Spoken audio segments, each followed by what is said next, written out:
ganti-ganti balik lagi obrolan sama Anda, balik kalau bukan itu berita apa apa.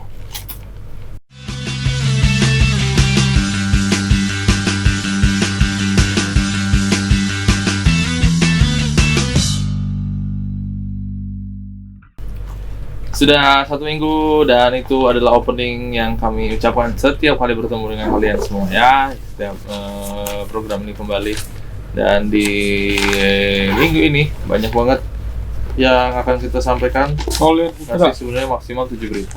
Kau lihat aku dah Apa? Otakmu? jam tidur. Ada lihat jam Anda tidur. tidak punya jam tidur ya.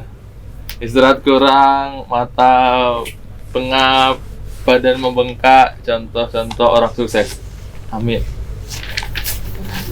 Berita pertama dari Ini berita udah hari pertama. Rabu ya? Sudah. Oh nggak terasa. Nggak terasa ya. Berita pertama dari Udah mulai dik. Itu Sudah. banyak yang nonton. Halo Mother Father, wherever you go, I always with you.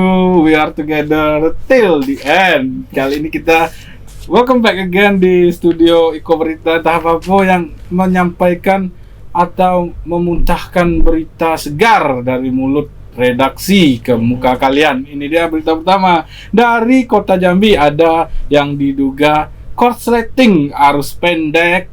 Ini ada ruko dengan 4 lantai yang ludes terfire. Ini dia. Udah. Toko besi bintang terang yang beralamat di Kelurahan Orang Kayu Hitam, Kecamatan Pasar, Kota Jambi, pada Minggu siang ludes terbakar. Untuk memadamkan api, tim unit pemadam kebakaran Kota Jambi menerjunkan 8 ekor mobil damkar dan seekor mobil eskalator portable ke lokasi kejadian. Petugas terpaksa membongkar pintu masuk dengan menggunakan kapak di lantai 2 untuk memudahkan proses pemadaman api. Api baru dapat dipadamkan setelah petugas berjibaku memadamkan api selama 3 jam. Kepala Dinas Pemadam Kebakaran Kota Jambi, Ferry Faryadi, mengatakan kondisi api berasal dari lantai 2 dan ditemukannya akses jalan untuk menuju lantai 2 membuat proses pemadam mengalami kendala. Pada peristiwa itu, 8 ekor mobil damkar diturunkan untuk memadamkan api yang telah membakar ruko. Kami dapat laporan dari anggota sekitar jam 01.45 dan 13.45, 10 menit. Alhamdulillah anggota sudah di lokasi dan sudah bisa ambil tindakan. Dan yang terbakar adalah toko peralatan rumah tangga, terutama bahan plastik milik Pak Sulaiman. Ini gudang atau apa, Bang? Di bawah toko, di atas gudang. Gudang memang di atas penuh dengan barang-barang plastik sehingga memang sulit ditembus untuk kita melakukan tindak pemadaman. Nah, kemudian anggota seluruh armada yang kita kerahkan 8 armada damkar dan 3 armada dari LH untuk kren disiapkan, dan kita hari ini operasi selama kurang lebih 3 jam menghabiskan sekitar 104.000 liter. Kesulitannya apa aja, Bang? Kesulitan akses jalan masuk. Kapolsek Pasar AKP Indra Wahyu mengatakan, akibat kebakaran tersebut petugas kepolisian telah melakukan pemeriksaan terhadap beberapa orang saksi, termasuk karyawan toko tersebut. Saat itu petugas masih menyelidiki apakah ada dugaan lain atas penyebab kebakaran tersebut. Terbakar rumah, toko yang berisinya ada karpet plastik. Saat ini masih dalam proses penyelidikan, kita belum mengetahui apakah ada dugaan-dugaan tindak pidana atau tidak. Nanti akan kita lidik lebih lanjut. Untuk saat ini sudah ada yang dilakukan pemeriksaan? Ada beberapa orang, tapi nanti kita masih dalam proses pemeriksaan. Itu dari beberapa orang yang kita periksa, Bang, itu dari karyawannya atau gimana? Nanti kita dalami lagi ya. Tidak ada korban jiwa pada peristiwa itu, namun diperkirakan pemilik ruko mengalami kerugian hingga mencapai puluhan juta rupiah. Asal Patahangi, Cek TV, ngabari. Nah, itu dia ya. Salah satu berita yang sangat menegangkan terjadi di hari Minggu kemarin. Tuh. Di mana tempat terjadinya itu ada di Pasar Siku, Gang Siku ya. Di mana tuh? Angso 2. Oh, ruko Pokoknya rame lah. di dalam Angso 2 ya? Enggak. Daerah bukan situ ya? Gang Ruko Siku, yang tinggi-tinggi itu ya? Iya betul. Itu jualan apa sih sebenarnya? Sampai banyak. terbakar gitu. Itu kalau nggak salah sih jualan karpet ya. Tuh, tapi sudah Bukan jualan kontroversi ya? Enggak, dia ada satu orang korban akhirnya Ya. ditemukan 1 hari setelah kejadian tersebut. Oh, yang Itu sangat di menegangkan. bawah karpet itu ya? Kasian ya. Waduh. Semoga Mungkin dia kejadian ini tidak terjadi lagi Betul. dan kalian sebagai masyarakat juga harus berhati-hati ya karena saat ini mudah sekali terjadi kebakaran. tuh mungkin Aladinnya marah. Jadi, Iya betul. hei karpet ajaib, bakar ruko ini. Betul. Berita kedua. Jadi kali ini kita masih di Kota Jambi, ada sesosok mayat yang ditemukan tadi di reruntuhan kebakaran itu. Seperti apa bentuknya? Ini dia Langsung saja beritanya. kita lihat.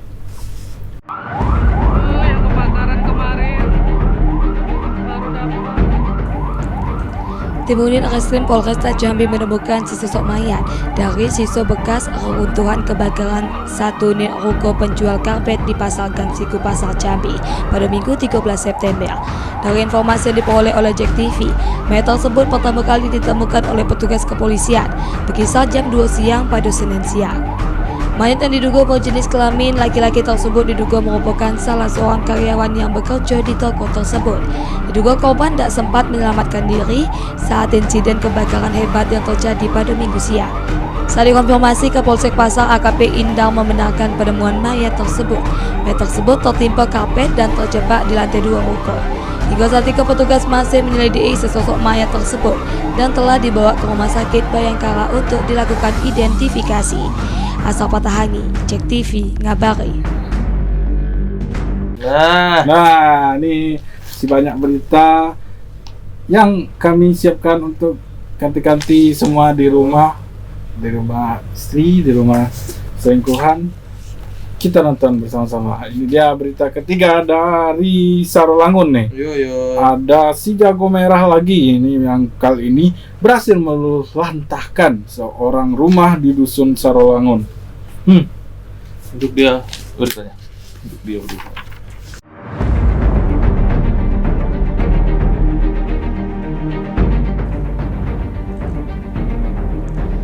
Api dengan cepat meluluhlantahkan rumah milik Nur Hasana. Api berkobar hebat pada Sabtu 12 September jam setengah 4 sore. Dengan mudahnya api melahap seluruh galau bagian rumah yang terbuat dari papan. Petugas pemadam kebakaran berjibaku memadamkan api dibantu TNI beserta BPBD. 6 unit mobil pemadam kebakaran dan mobil BPBD dikerahkan untuk melakukan pemadaman api. Diketahui dalam kejadian itu tak ada korban jiwa. Serda Aan Satria selaku Danton Damkar menjelaskan, api diduga berasal dari korsleting listrik lantai 2. Tim pemadam api yang berjibaku melakukan pemadaman sempat kesulitan lantaran di saat armada pemadam masuk, kerumunan warga memadati lokasi dan akses jalan kecil. Api berhasil dipadamkan setelah 1 jam kemudian. Punya rumah, api berasal dari lantai atas, kemungkinan besar dari arus pendek. Itu dari pihak pemilik rumah. Kondisi bangunan seperti apa sekarang nih Bang? Sekarang hancur lebur, rata dengan tanah dan tersisa sedikit. Ada korban nggak Bang ya? Sementara belum ada korban. Untuk korban jiwa, Kita bisa matikan api berapa lama? kita bisa mematikan api 1 jam setelah kejadian. Unit bantuan? Unit bantuan 6 unit mobil pemadam kebakaran. Untuk kita lagi tahap pendinginan dan mencari keluarga, masih mencari harta benda yang ada jalan sempit, orang berkerumunan banyak penonton daripada ini. Yan Aswandi selaku Kabid Kedaruratan dan Logistik BPBD Sarolangun menjelaskan, situasi pemadaman api dibantu dengan mobil BPBD dan Manggala Agni. Setelah dilakukan pemadaman, BPBD langsung mendata dan berkoordinasi dengan Dinas Sosial Kabupaten Sarolangun untuk memberikan bantuan musibah kebakaran. Kami juga belum tahu secara pasti. Mungkin nanti bisa kami turunkan 1 unit TQ untuk membantu tim damkar untuk melakukan pemadaman di lokasi kebakaran ini. Untuk personil Bang berapa banyak Bang diturunkan oleh BPBD? Untuk personel korban bencana, korban kebakaran, dan juga kami akan koordinasi dengan dinas sosial. Selamat Riyadi, Jack TV, ngabari. Nah, itu dia seorang si jago merah. Seorang atau si jago merah? Si jago merah Oke. yang meluluhlantahkan seorang rumah. Seorang. Ya. Dan lanjut ke berita Tuh. kedua di segmen kedua. Apa tuh? Tuh. kita ke mana nih? Tanjab Barat. Ganti-ganti ada yang marah tidak dipinjamkan uang. Ini ada 7 oknum pelaku nekat merampok tauke Pinangnya, bro. Ini dia beritanya Bapak. Tim Satreskrim Polres Tanjung Jabung Barat berhasil mengungkap kasus perampokan yang terjadi terhadap Ibrahim, warga Parit 2 RT 4 Dusun Alam Sari, Desa Sungai Gebang, Kecamatan Kuala Betara, Kabupaten Tanjab Barat. Pada pengungkapan tersebut, 6 orang pelaku berinisial AL, RB, KA, AH, MD, dan MJ berhasil dibekuk petugas kepolisian. Namun seorang berinisial MJ yang diduga merupakan aktor dalam aksi perampokan tersebut hingga saat itu masih dalam pengejaran polisi. Kapolres Tanjab Barat AKBP Guntur Saputro mengatakan, ketujuh orang pelaku tersebut telah merencanakan akan melakukan aksi perampokan jauh dari hari sebelumnya. Bahkan dari keterangan salah seorang pelaku, orangko sempat melakukan rapat hingga beberapa kali sebelum menjalankan aksinya. Pelaku nekat melakukan aksinya tersebut dikarenakan sakit hati akibat korban tak nak meminjamkan duit untuk membayar utang di bank. Akibat kejadian tersebut, pelaku terancam dengan pasal 365 KUH pidana dengan ancaman 13 tahun kurungan penjara.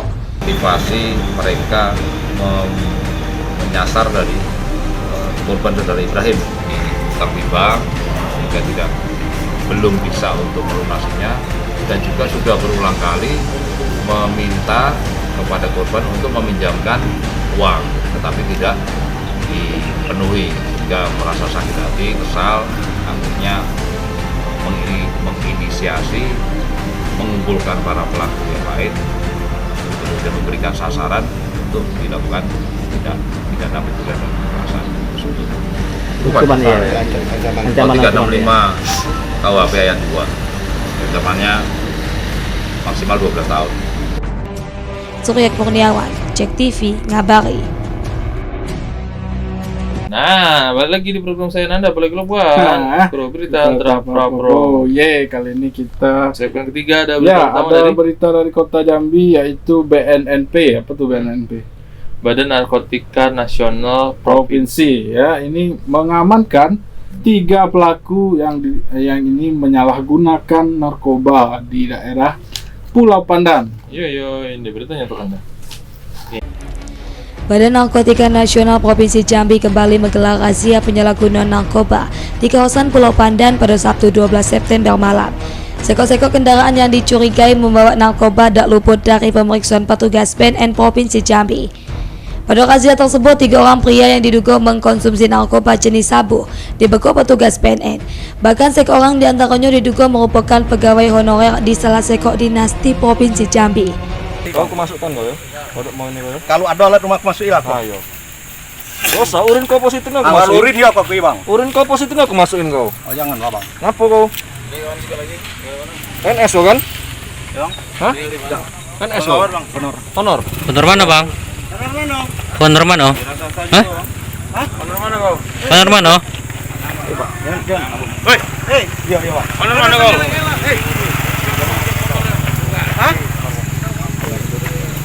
Kanit Penindaan BNNP Jambi Ibda Riko Saputra menyebutkan penyisaran kampung Pulau Pandan dan Danau Sipin tersebut dalam upaya pencegahan tindak penyalahgunaan narkoba yang marak saat itu di pandemi virus corona.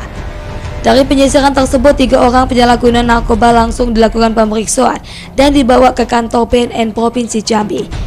Untuk mencegah penyalahgunaan narkoba di Provinsi Jambi di tengah pandemi virus corona, petugas akan terus melakukan razia ke sejumlah titik rawan penyalahgunaan narkoba di Provinsi Jambi. Patroli rutin setiap minggu. Untuk malam ini ada 4 lokasi, yaitu Muara Jambi, serta Danau dan Pulau Pandan juga. Kemudian kita ada mengamankan 3 orang kita duga penyalahgunaan narkoba. Dan untuk masyarakat, sekali lagi, bagi yang ingin mencoba-coba, untuk BNN tidak tinggal diam, akan terus melakukan operasi ini. Untuk barang bukti belum kita temukan, cuman dari pengakuan ketiga orang tersebut, ya ada melakukan penyalahgunaan dalam 2 hari yang lewat. Salah satu yang diamankan ada yang membawa sajam, Pak? Ya, ada yang menggunakan sajam. Nanti akan terus kita tindak dan akan kita kejar. Jadi tidak ada peluang sedikit pun untuk para penyalahguna. asal Patahangi. Cek TV ngabari. Ini adalah salah satu tindak yang dilakukan oleh BNP untuk menumpas peredaran gelap narkotika yang Tapi ada di Jambi. Pulau Pandan itu tidak ada habis-habisnya. Tidak ada habis-habisnya. Sebenarnya kita berharap masyarakat juga harus lebih aware tentang keselamatannya dari bahaya narkoba. Itu aja sih. Biar semua tidak ada yang mau beli dan akhirnya bandar-bandar juga keluar dari Jambi. Apakah narkoba harus kan supply demand? Bungkusnya harus dibikin kayak rokok. Narkoba merenggut kebahagiaanmu satu persatu. Gitu. Iya, lanjut ke berita kedua. Berita kedua kita break dulu nih, ada masih narkoba nih. Pelawan tuh di mana sih? Pelawan Riau. Kok jauh banyak, jauh nih Ancok. Baca dulu lah. Ini ada jadi Bandar Sabu, warga Pelawan dibekuk polisi. Oh, nggak tahu juga ini berita. Satres Narkoba Polres Sarolangun berhasil membekuk Solihin, seorang warga desa Lubuk Saya, Kecamatan Pelawan, Kabupaten Sarolangun.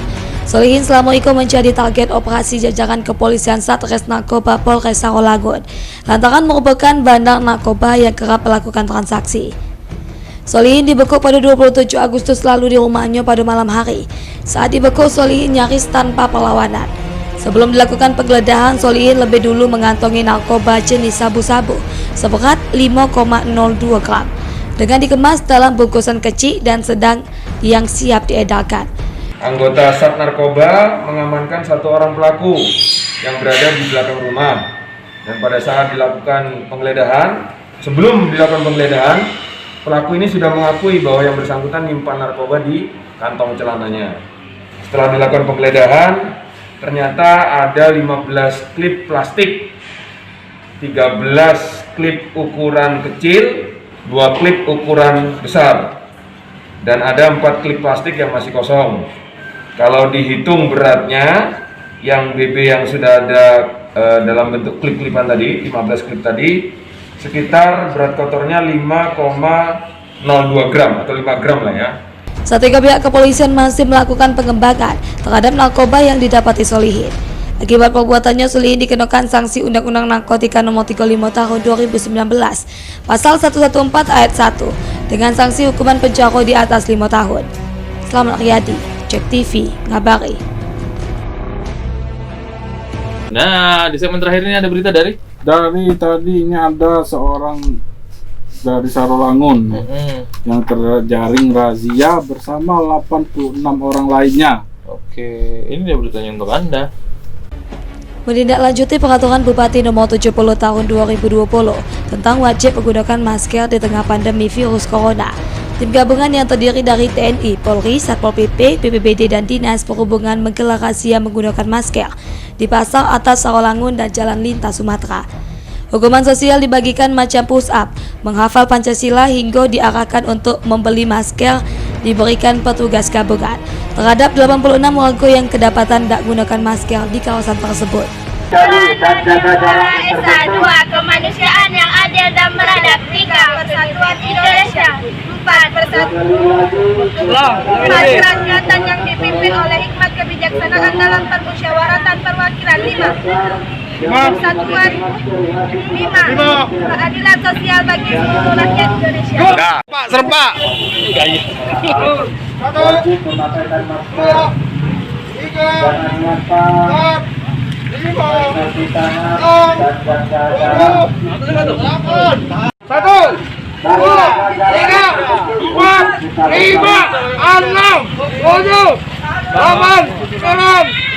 Ada di rumah.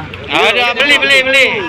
Kasatpol PP Ridwan mengatakan, razia itu diharapkan sebagai efek jerah bagi warga yang masih membandel dalam sepekan ke depan. Pihaknya masih akan menerapkan sanksi sosial tersebut. Hal itu sesuai dengan peraturan Bupati Nomor 70 Tahun 2020 tentang wajib menggunakan masker. Ini kita melaksanakan giat penindakan terhadap pelanggar protokol kesehatan berdasarkan peraturan Bupati Nomor 70 Tahun 2020.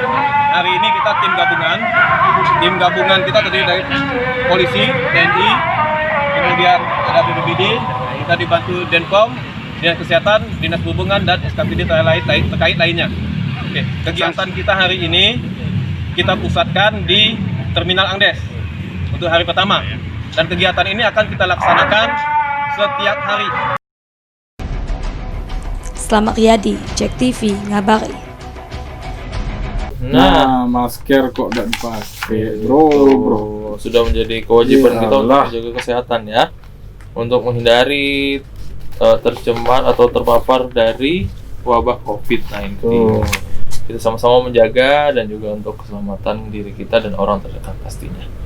Terima kasih ganti-ganti sudah menyaksikan Iko Berita Tapapo di episode edisi kali ini. Semoga sehat selalu dan juga jaga kesehatan, keep healthy. Apa bedanya? Keep Jaga strong kesehatan. dan juga Tetap sehat. Akhir kata saya Andika Kusuma. Saya Nolan Kadar. Pamit undur diri. Wassalamualaikum warahmatullahi wabarakatuh.